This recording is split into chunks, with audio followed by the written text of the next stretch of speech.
এবার পাহাড়ে নিয়োগ দুর্নীতিতে সিবিআই 2017 সাল থেকে হিসেবহীন শিক্ষক নিয়োগ হয়েছে নাকি কথা বলবো প্রতিনিধি অর্ণবের সঙ্গে। অর্ণব, পাহাড়ে কতজন নিয়োগ হয়েছে, 2017 সাল থেকে কিভাবে নিয়োগ হয়েছে, প্রশ্ন কেন উঠছে এবং সিবিআই কে দিতে হলো কেন?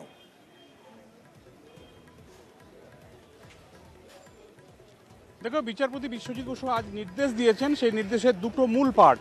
2017 থেকে হিসেবহীন আদালতের সামনে অভিযোগ 1053 জন চাকরি পেয়েছেন, তারা না দিয়েছেন পরীক্ষা, না বসেছেন কোনো নিয়োগ প্রক্রিয়ায়, এবং কার্যত পিক অ্যান্ড চুজ এই ফর্মুলা তাদের চাকরি দেওয়া হয়েছে।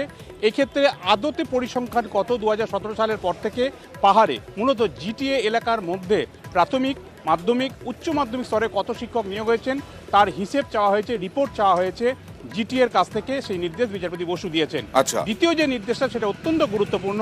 আদালতের কাছেও একটা ছদ্মনামে চিঠি সামনে আসে এবং সেই চিঠিতে বিনয় তামাং তিনি তালিকা পাঠাতেন তৎকালীন শিক্ষামন্ত্রী পার্থ চট্টোপাধ্যায়ের দপ্তরে, এবং তারপরে নাকি সেটা চাকরি হয়ে যেত কোনো রকম পরীক্ষা ছাড়াই। পরীক্ষা ছাড়াই কিভাবে একটা চাকরি হয়, সরকারি চাকরি হয় জিটি এলাকার মধ্যে, এই প্রশ্ন তোলা হয়েছে সেখানে। এবং সেখানে খুব উল্লেখযোগ্যভাবে দুটো সিগনিফিকেন্ট বিষয়। তৃণমূল ছাত্র পরিষদের দুজন নেতার যেমন নাম রয়েছে, একই সঙ্গে ওই চিঠিতে বিজেপির এক প্রভাবশালী নেতারও ভূমিকা রয়েছে এমনটাও কিন্তু লেখা রয়েছে।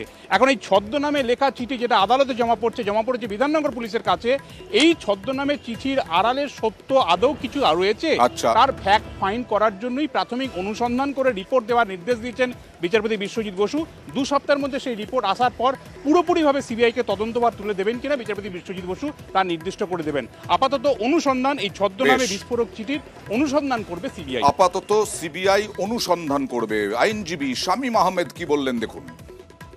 কমিশনার স্কুল এডুকেশন তারা একটা রিপোর্ট করেছে থানাকে, থানা তারপরেও কোনো পদক্ষেপ নেয়নি। বাসু বিধাননগর উত্তর থানার ওসিকে যে প্রশ্নটা করেছেন যে যেহেতু শাসক দলের নেতাদের নাম আছে তাই কি আপনি করেননি, কেন এই শোকজ এই রিপোর্ট পাওয়ার পরেও আপনি এফআইআর রেজিস্টার করলেন না, তাকে শোকজ করছেন।